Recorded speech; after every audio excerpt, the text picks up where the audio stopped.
I'm so distressed. I just heard a commercial. That's my store. Clothes Warehouse. Clothes Warehouse is closing its doors. That's from my hometown of Ashburn. Is that where you got your school stuff? Yes, yes. Anytime I needed anything, my mama would say, just go run over to Clothes Warehouse and get it, and you get a better price. When's the last time you supported the doors? I got something for the prom there. I know that. I was buying things. I was my shoes for the. I think the last time I was in was probably 1990. I just had no idea they were closing. They're closing. They're selling the store fixtures. You want a lamp? You want a cash register? You want the C from clothes? Yeah, I might buy the C. An oversized C. Yeah. When's the last time you were in your town that you didn't just drive through at your hometown? I know you still own property there. Well, I used to go when my parents were with us, but since they've passed away, I haven't. I've been tardy in going back. Shame on me. Mm-hmm. Yeah. It was Absolutely. a work event, but that doesn't count, as Biggie said. No, unless you're just getting, that's right. Do you ever go by your old house? Not in a while. No. You get to a place where you are and you just don't, it's 30 miles from here. I don't go down there. Occasionally I will drive to Richmond to see the house where I grew up. Mm-hmm. And, we sold Mom and Dad's house 4 or 5 years ago. Yep. And the people who own it have made major renovations. Really? Like they've done giant additions to. There was a screen porch that that Mom and Dad turned into a laundry room. It was a screen porch when I lived there. Yeah. They enclosed it, put the washer dryer out there. Right. Well, now it's 3 times the size. Does that make you sad or do you? No, it makes me happy because I remember good times there, but with the family not there, it's just a house to me. Right. Yeah. Right, I don't feel that emotional tug that some people do. Mm-hmm. But then again, dead inside. He's dead inside. Remember, you should see Christian. He just gave blood. Well, he had some blood work done, and whoever did him had a heavy hand. You should see the bruising. Yeah, she gave me and I'd never done this before, but she gave me a 3, 2, 1 countdown, which is kind of nice. Oh, I like a countdown. Yeah, okay. 3, 2. Yeah. I didn't expect you to scream like that. Yeah, I don't usually see that. You were a man. And then Diesel asked me last night. I was playing pickleball. He's our friend. Sure. He's my pickleball partner. And he said, "How in the world is Chris Demm's eye? I'm so worried about him." I said, "Man, me too. I haven't asked him about it because I didn't want to bother him, Yeah. You're good like that. Yes. How long did it take you to realize? I don't know. What's His what? eye? Talking about his eye. And he's like, "What happened there?" And I was like, "Man, I don't even. Nobody knows. I don't even know." I think, it kind of hit me earlier this week. We were discussing Roger Waters and, something he said offhandedly on a podcast about Ozzy Osbourne, not being a fan of Sabbath. Yeah. And I thought to myself, Ozzy passed when? 3 weeks ago? Yeah. A month ago? Yeah. That's when I was dealing with the eye issue. That's right. And is it now behind you? I have a follow-up today with my regular doc, so maybe we'll get a progress report tomorrow. Do you have pain or anything in the eye? Only occasional pain. Maybe the latest drops. I'm doing them 4 times a day, the super steroid drops. Well, I see you over there with your head up in the sky. I don't know. I was like, what is Chris Demm What's doing? he looking at? He's looking up, like at the ceiling tiles. And Diesel said he's putting drops in his eyes all the time. I said, oh, that's it. Oh. There you go. I thought he was like, That's right, the eye. I thought this show was so boring. He was just counting cracks in the ceiling. You know how you, 2. You know how you do. Yeah. It just sometimes can happen. Thank God I'll report back to him that things are somewhat better. I'll give him a thumbs up there. Thank you, Diesel. I saw that emotion you just gave me. Biggie went off mic. Off mic. Well, a lot of good that does. Yeah. Nice. We have a. I gave thoughts and prayers. What do you want? I did the very best I could. I did a T&P. Meanwhile, some good news here. A good story. 3 men have broken a record. Now, are you impressed by this record? I think I am. They are friends who play cornhole quite a bit, and they decided to try to make the longest cornhole shot successfully. And they did it with the help of a giant slingshot. It's 151 feet, a beanbag. Okay, yeah, I am impressed with that. That sounds like a dude perfect stunt. It went straight through. Now, they tried it 25 times before they finally got it, but it went straight through. And they shot it from 151 feet, which is 30-something yards. This is the actual moment it went through. That's what every guy sounds like when they do something like that. Exactly right. That's right. No way! I do that when I throw a piece of paper across the room and it lands in the trash can. Yes. Exact same sound. Yes, I know. We love it. We love it like that. Did you ever see, ESPN has that 30 for 30 documentary series? Some of them are pretty good. Oh, I like a lot And of they them. did one on Dude Perfect. And those guys interested me. So I watched that one weeks ago. And I think they got credit for like the highest basketball shot. They were at the, what's that really tall building in Vegas? The Stratosphere? Oh, the Stratosphere, yeah. They were like on the observation deck of the Stratosphere, and they dropped a basketball and it landed in the basketball. It took them 3 days. Yeah. You don't see the work behind the scenes. It's pretty cool. Generally. Yeah. I know, when I see that, now I hate almost everything. But when I see that, I'm like, Isolate that. I don't hate this. It's okay. I want to really hate it, but I just can't, I saw a thing. Well, Biggie and I watched that documentary. Biggie's recommendation called Unknown Number, which I'm seriously recommending on Netflix. Yeah, more and more people are watching. I'm getting more messages just going, wow. Thank you for introducing me to the worst human around. Yeah. She is now the marker. No doubt. Yeah. There's no doubt. Yeah. How could you pass this person who wound up? I can't even say what she did. I can't say what she did. Worst human. Yeah. If you want to see the worst human being you've ever seen. If you want to feel good about yourself, no matter how bad you are. My wife at the end of it said, if you had told me it was one of the people, the documentary is about teenagers getting texts from an unknown number that are horrible. And it's a girl who's about 15 or 16 and her boyfriend.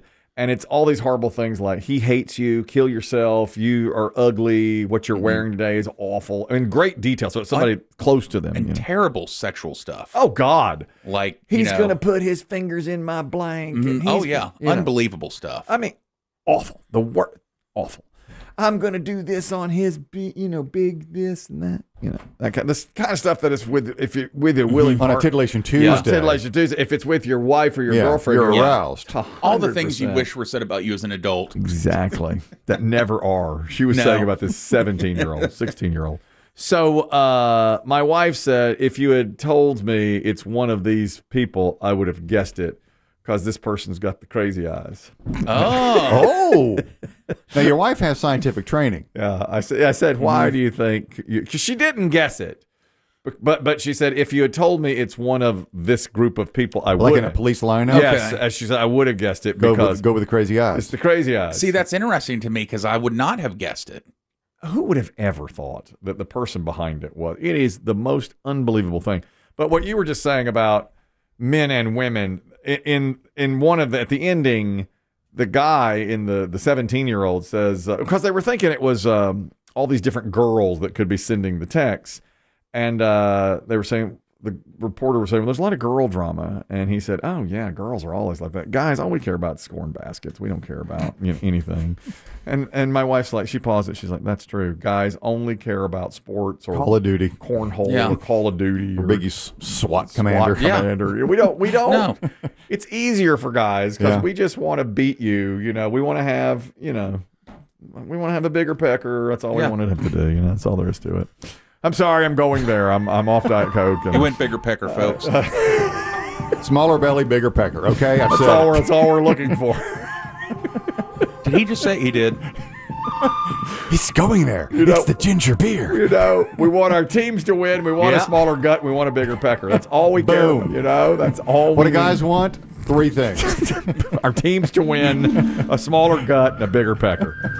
Write that down. Put that in an envelope. And money wouldn't hurt. You can get by with the other 3. That's right. But girls, they cut each other and stab each other. They're always into some kind of drama. Here's another bad. We have a good story here. A group for charity has played kickball. Are you impressed with this? They set a record: 52 consecutive hours of kickball to raise money. Well. Wait till you hear what it raises money for, which actually made me highly uncomfortable. Completely. Really? I saw the story. It's not cancer research? No. AIDS research? No. Nope. Worse. Juvenile diabetes? No. And one of the players, he's describing what they were raising money for, and I thought, I'm totally puckered by completely puckered by it. You can tell that maybe they didn't know what he was going to say before he said it. Exactly. They're right. They're in When Georgia. the news shows up? Right. Yeah. The news comes over. They're in Georgia. Hey, What are you Rich. doing? You know, Hey, Rich, you want to talk to the news? I do. Oh, no. 27 men and 13 women played pickleball for 52 straight hours. Not pickle. Excuse me, kickball for 52 straight hours, and that's the record. And Of course it is.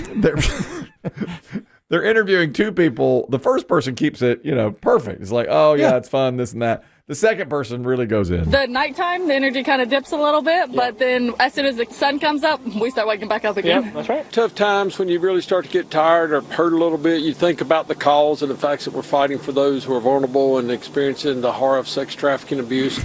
Right there. Oh Yeah. my God, I can't. Every time I think I can't kick this ball any further, I think about those poor people being trafficked. Oh, God. So that just keeps us motivated and going, and hearing the younger and the older men and women cheering each other on, encouraging each other, it's just real motivating for me personally. He sounds a little older than than the previous. And the cheering in the background doesn't help. Exactly. Sex traffic. Well, their heart's in the right place. I don't Agreed. know. I know that adult kickball has become a thing, and occasionally, if you watch during the doldrums of summer, if you watch ESPN The Ocho, when they have nothing on, when there should be baseball, Yes. but they have nothing. So they will show slippery stairs. They show a lot of course, cornhole. Yeah. They show something. They show kickball. And they show wiffle ball. Yeah. But the kickball has changed from at least when I used to play generations ago. Now, when people, they really spin the ball. The pitchers really spin the ball when they do it. And the hitters, they just tap it barely. When we were playing, you tried to boom it over the outfielder's head. You kick it as far as you can. They just tap it like 10 feet and run to the base. They're just trying to advance. like a strategic placement of the ball. Strategic. Instead of just trying to kick it as hard as you can. Yeah, I've never seen anybody boom it. They just barely tap it with their toes, so it barely gets into the field of play. That's really stunning. I guess the game is. But they're more accurate with their throws. Oh yeah. Yeah. They can nail you. Yeah, to get base runners out We used to. In fact, when we used to play kickball, again, I'm in elementary school. in the 1900s. Yes. In fact, it was such a friendly game. The pitcher would say when he was pitching it, "Do you want it bouncy or smooth?" Right. Yeah. I always went smooth. Yeah. I didn't. Sometimes if it was bouncy, sometimes I'd hit it with my shin by Yeah, I accident. never liked bouncy. Pop it up. He always looked awkward, too, trying to kick the bouncy one. Some people like it bouncy, and, I guess if you time it right, then you can sail it. I guess. And then we would try to kick it. Like there was a hill up in the and we'd try to get it up on the hill. You try to hit it as hard as you can. Yeah, that's But weird. they're basically bunting. Every single in play. kickball. They're bunting every single play. Bad story. There was an intense police chase in the Denver area 2 days ago. Man fled from officers covered in mud, only wearing a speedo.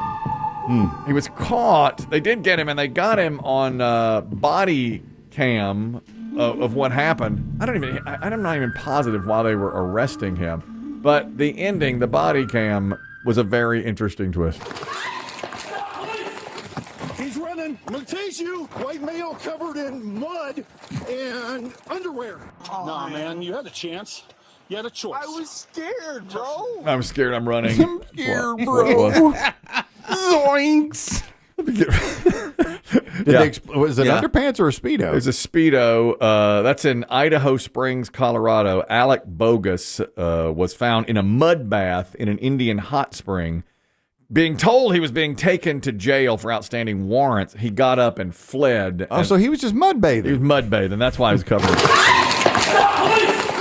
He's running. I'm gonna tease you. White male covered in mud and underwear. Nah, man, you had a chance. You had a choice. I was scared, bro. You heard it. Bro, Fact. his name is Bogus. Police. He got away for a minute. They used a drone to track him to a neighbor's shed. That's where that's where the arrest was made. I just saw a thing that there's some companies saying with their drone technology, they can basically eliminate crime within 10 years. But drones over everybody and everything, and then they can see what's going on. Literally, crime would be eliminated. It's like that movie, the Purge. Oh yeah, I mean, or the Tom Cruise movie. More like Minority Report. Yeah, Purge is where everything's legal for one night. That's right. But Minority Report is when they have the pre-crime, and they can see everything with these drones. I loved it, but then again, I'm for pipe down. Exactly. I'm for all of those. You ever worn a speedo? No, I don't believe I have. I did back when in my YMCA days. Yeah, and because one of the guys that was, I was a 19-year-old lifeguard, swim instructor, etc. And I just wore my Birdwells or Sundeck, whatever they were, swim trunks. And one of the guys that I was working with, he was a little bit older than me, incredibly fit dude. Yeah, and I think his name was Bob. I can't remember his last name, but he would wear like swim trunks. But underneath, he would wear a Speedo. Right. And I thought, well, that's cool. Yeah. And so I went out and bought a Speedo and put it underneath my trunks. Dries faster. Yeah. Keeps everything in place. Yeah. And when there was no one in the pool, when there was no one around, it was just me, like after I'd cleaned, vacuumed, shutting down the pool for the night. Swim in it. I take off my swim trunks. Yeah. And swim in a Speedo. It's the coolest feeling. Is it freeing? Yes. Okay. I mean, you just slice through the water. It's an amazing feeling. I would never wear it in public. No one ever saw it. No one ever saw it. Well, that's probably the right way to do it. If I wore it in public, I'd be too embarrassed of the bulge. Yeah, gut and peen. Yeah, gut. All we want as men are teams to win. I'll add some money, okay? Smaller gut and bigger pecker. That's all. God, what a revelation. Is that too much to ask? You see that when I'm on ginger beer, I just say these things. Boom. It's just out there. No filter. Come at me. At me if you think that's not true. Those are the 4 things we're looking for. Maybe it's a good thing you're not going to the party today. Yeah. Yeah, I'm skipping that. You're skipping the corporate outing. We have a corporate out. I can stay for only 20 minutes. I've got to go to the gym. I can only lecture for 20 minutes. I can only judge all of you for 20 minutes. So take a number. I'll start with the sales floor. Oh, why are you eating that? Yeah. You think you should be eating that? Yeah. That's the kind Give of me 10 minutes alone with BB Shea. We have a poor BB, you're going to judge him? big time. I just saw He'll have bacon jam running down his shirt. And I just saw a picture of BB Shea from his recent outing when he went to Detroit for that baseball game. He's wearing a Tigers hat. Chris Demm showed me the picture, and I just said, "Gosh, that's a bad angle. Look at that. He looks really big. I'm gonna have a word with him. I'm gonna have a word just to make sure everything's okay. I love that. Exactly. helpful. We have more. Well, try to be.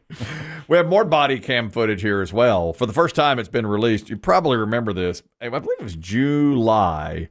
A mascot was arrested at Chuck E. Cheese wearing the full Chuck E. Cheese. Yes, we saw the sad pictures. Yes. Of the Chuck E. Cheese being let out. With mouse head on, then off. The head was on.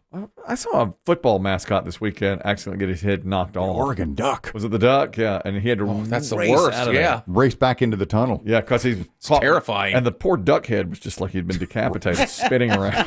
Just rolling through the end zone. Yeah. No! That was pretty rough. I was trying to remember who that was. Yeah, it was the duck. So this was at Chuck E. Cheese as he was being arrested. We're gonna detain the mouse, dear. We are. Do it. I want you to. Yeah. Detain the mouse. We're going to do it. I want you to. Let's do it. Grab him. Get him. Don't resist. Do not resist. Don't let your hands go. Let your hands go. Remember, we're talking to a giant mouse here at the Chuck E. Cheese. I'm not allowed to speak inside the costume. You let go first. I'm scared, bro.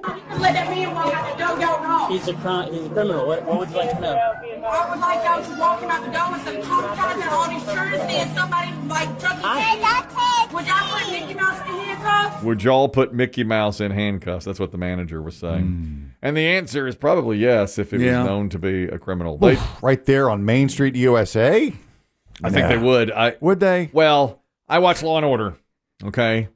And there's a few episodes where they're coming to arrest people like at a Little League baseball game or something in front of their kids. Not in front of the kids. And the husband will say, do you have to do this here? And like, sorry, they're criminals. They broke the law. This is what We'll it just is. perp walk your ass past the dugout. They do. They do.